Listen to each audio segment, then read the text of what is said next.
نحمده ونصلي على رسوله الكريم أما بعد فأعوذ بالله من الشيطان الرجيم بسم الله الرحمن الرحيم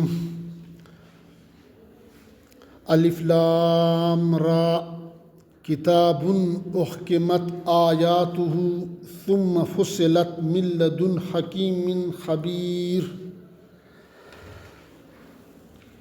Dear students, Assalamu alaikum wa rahmatullahi wa barakatuh. ابھی ہم قرآن ٹرانسلیشن کی کلاس میں آپ کے کورس میں سورہ ہود ہے. تو ابھی سورہ ہود کی پہلی آیات کی تلاوت میں نے فرمائی. پچھلے لیکچر میں ہم نے سورہ ہود کا خلاصہ ذکر کیا تھا کہ اس سورت میں جو میجر ٹاپکس ہیں جو مینشن ہوئے ہیں، یعنی جو اس میں بڑی بڑی مضامین جو مینشن ہوئے ہیں جس کا تذکرہ ہے، اور پھر اس کو انبیاء کرام علیہ السلام اجمعین کے واقعات سے اس کو ثابت کیا ہے. تو اس میں جو پہلا تھا، جو دعویٰ تھا، وہ اللہ کی معرفت تھی.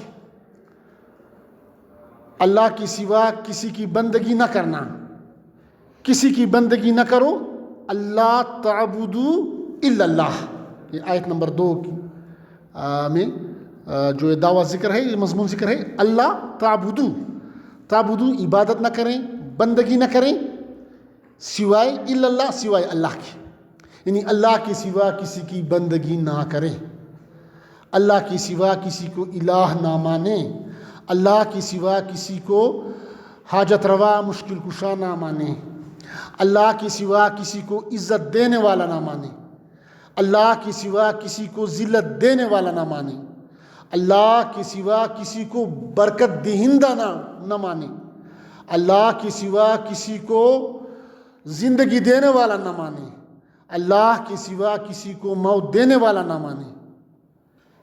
یعنی اگر اللہ کسی کو عزت دینا چاہیں تو دنیا کی کوئی طاقت اس کو ذلیل نہیں کر سکتی، اور اللہ جس کو ذلیل کرنا چاہے تو دنیا کی کوئی طاقت، مال، دولت، حکومت اس کو ذلت سے بچا نہیں سکتی.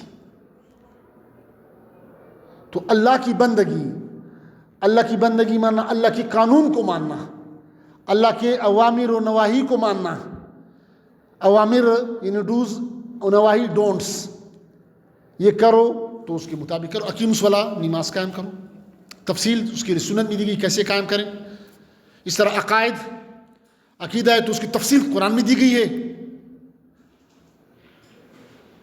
مفصل تفصیل عقائد کی بیان کی گئی ہے.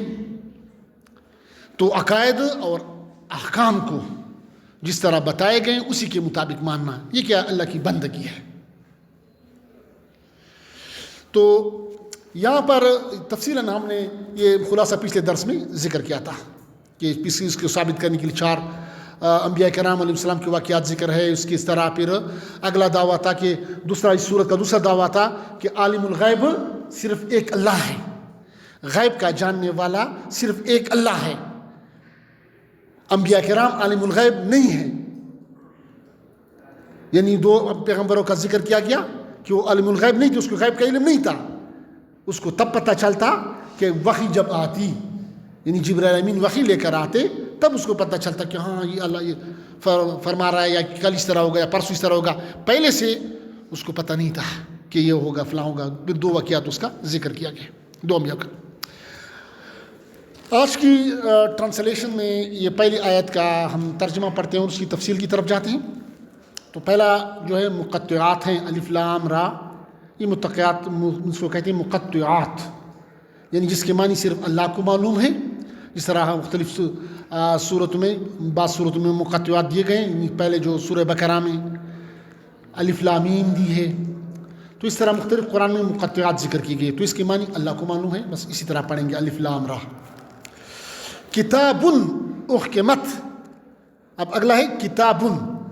یہ کتاب کے معنی تفسیر لکھتے ہیں کہ کتاب کے معنی کتاب ہے. اب اس کے اوپر جو 2 تنوین ہے نا، یہ پیش کتاب، یہ بن تنوین جو ہے نا، اس کے معنی ہے کتابن، یہ کتاب ہے لیکن عام کتاب نہیں، زبردست کتاب ہے.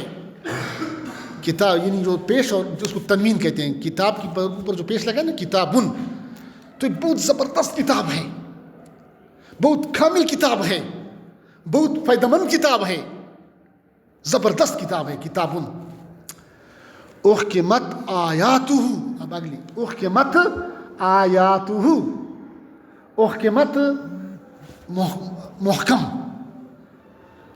اس کے جو آیات ہیں وہ محکم ہیں. محکم معنی اردو معنی مضبوط، اس کے آیات مضبوط ہیں. مضبوط کا کیا مطلب؟ کیا سے پاک ہیں، تحریف سے بھی پاک ہیں، تبدیلی اس کے الفاظ میں کوئی تبدیلی نہیں کر سکتا. اللہ فرما رہا ہے انا نزلنا الذکر وانا لہ لحافظون، ہم نے قرآن کو نازل کیا ہے اور ہم ہی اس کی حفاظت کرنے والے ہیں.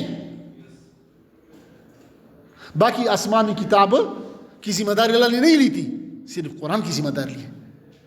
تو باقی جتنی بھی کتاب ہیں وہ اپنے وقت میں برحق تھے، حق و سچ تھے، اللہ کی طرف سے تھے، لیکن اب وہ منسوخ ہو چکے ہیں. ابھی قرآن جب آیا تو کتابیں منسوخ ہیں. لیکن یہ کتاب کیا ہے؟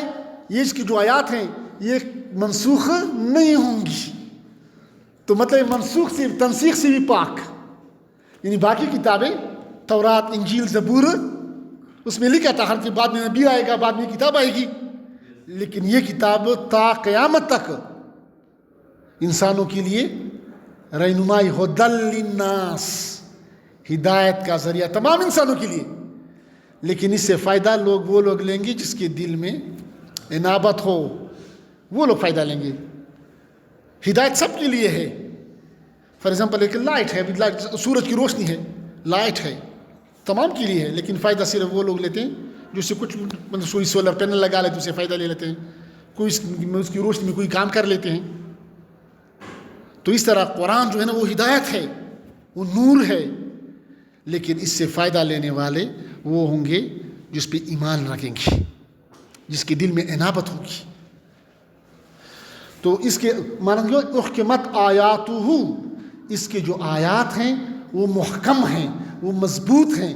تو مضبوط کی کیا معنی ہوئی؟ میں نے کہا دو معنی کہیے، دو معنی کے مضبوط کے. اس کے آیات مضبوط ہیں. پہلا معنی تحریف سے پاک، تحریف چینج سے پاک. اس کے معنی، اس کے الفاظ میں تبدیلی کرنا یا اس کے معنی و مفہوم میں تبدیلی کرنا، اس سے پاک ہے. اللہ قیامت تک ایسا نظام رکھے گا کہ کوئی اس میں تبدیلی نہیں کر سکے گا. اس پہ پورے ایک ماضی کے واقعہ ہے، پورے جو ہے نا انگریزوں نے اس پہ سروے کی تھی، مختلف قرآن پاک کے مختلف نسخے تمام دنیا سے منگوائے تھے، ریسرچر بٹھائے تھے کہ آپ لوگ چیک کریں کہ کوئی ایک نسخے میں کوئی تبدیلی ہے یا نہیں ہے. تو انہوں نے جب فائنل رپورٹ کمپائل کی، اس میں مختلف اسٹڈی کی، اس کا فلاں ملک سے پرانے نئے سارے قرآن اکٹھا کیے. جب فائنل ٹیم نے رپورٹ تیار کی تو اس نے کہا اس میں کوئی الفاظ میں کوئی فرق نہیں ہے، سب ایک جیسے. حیران رہ گئی کہ دنیا کی کوئی ایسی کتاب نہیں ہے جو اتنی پرانی ہو اور ابھی تک اسی حالت میں پڑی ہو. تو اس کا مطلب ہے کہ اس کو حفاظت کا ایک پاک نے ایسا زبردست نظام کیا ہوا ہے جو انسان کی عقل سے بالاتر ہے. تو یہ کیا ہے؟ اس کی محکم آیات اس کی محکم ہے. پہلا معنی تحریف سے پاک، چینجز کرنا، موڈیفیکیشن کرنا، اس سے پاک ہے، کوئی اس میں نہیں کر سکتا، فوراً ڈیٹیکٹ ہو جاتا ہے. اور دوسری تنسیخ سے پاک، تنسیخ منسوخ ہونا، اس سے پاک. تو محکم کے تفاسیر نے یہ بظاہر بڑے دو معنی لکھے ہیں. کون سے دو ہیں؟ تعریف سے پاک، تنسیخ سے پاک. تعریف کی معنی میں نے کہا کہ اس میں تبدیلی کرنا، اس کے الفاظ میں تبدیلی کرنا، کوئی اس میں نہیں کر سکتا، اللہ نے ذمہ داری لی ہے. اس طرح تنسیخ سے باقی کتابیں، آسمانی کتابیں منسوخ ہوئی، قرآن کی آیات منسوخ ہوئی، یہ قیامت تک منسوخ نہیں ہوگی. تو ایک ایسی زبردست کتاب ہے، کتاب زبردست کتاب ہے جس کی آیات محکم ہیں، مضبوط ہیں، یعنی اس کے نہ یہ تحریف سے بھی پاک ہیں اور تنسیخ سے بھی پاک ہیں قیامت تک. اگلی بتا رہا ہے اس کی، اس کتاب کی، قرآن کی مزید فضیلت بتا رہا ہے. ثم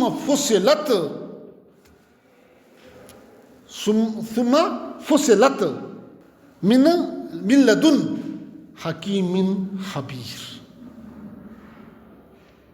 فصلت تفاسیر لکھتے ہیں فصلت، اس کی پھر تفصیل بیان کی.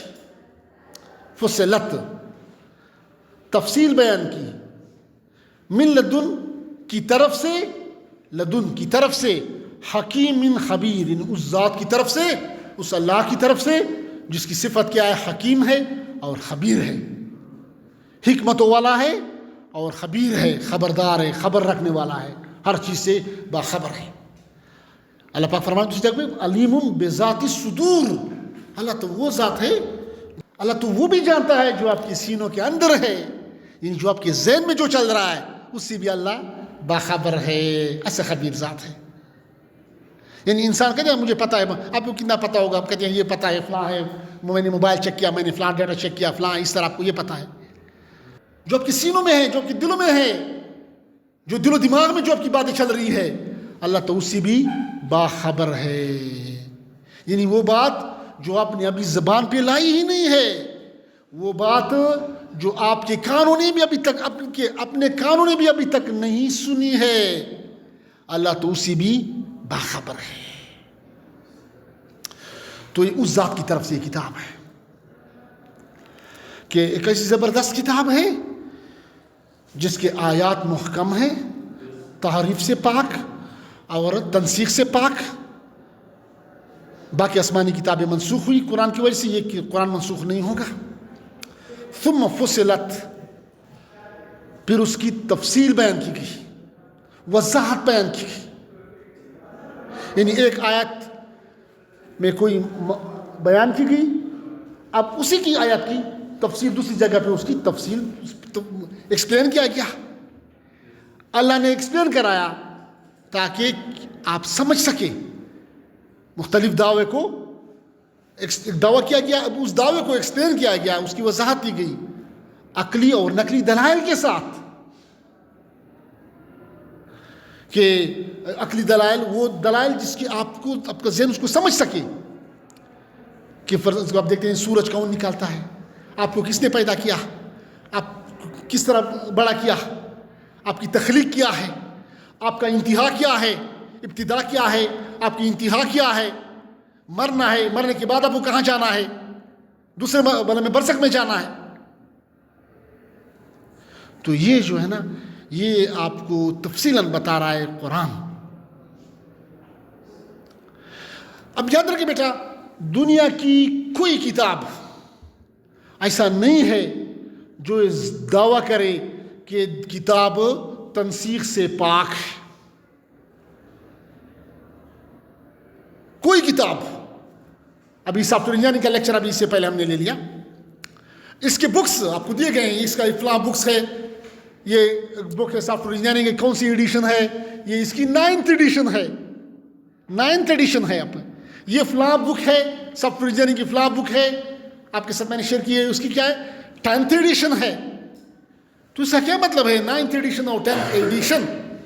کہ وہ چینجز ہے. اکثر خود دعویٰ کر رہا ہے کہ اس سے پہلے وہ جو 9واں ایڈیشن ہے، اس سے پہلے 8واں ایڈیشن تھا اسی ایک کتاب کا، یہی اس کتاب کے ٹائٹل کا، لیکن میں نے پھر اس کو تبدیل کیا. یعنی پہلے لکھا تھا فار ایگزامپل 2000 میں لکھا تھا، ابھی 20 سال نہیں ہوئے تھے کہ ابھی اس میں میں نے 9 ایڈیشن یا 8 ایڈیشن یا 10 ایڈیشن میں نے لکھ لیے. یعنی ہر 2 سال یا 3 سال کے بعد وہ تبدیل ہوتا رہا.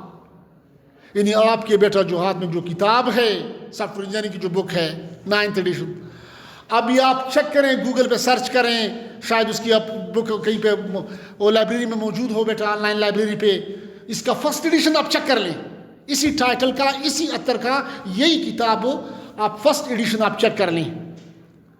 اور اس کے اب جو 9th ایڈیشن ہے اس کا، اس کو آپس میں کمپیئر کر لیں، اس میں بہت زیادہ فرق ہوگا، بہت زیادہ تبدیلیاں ہوں گی. Complete chapter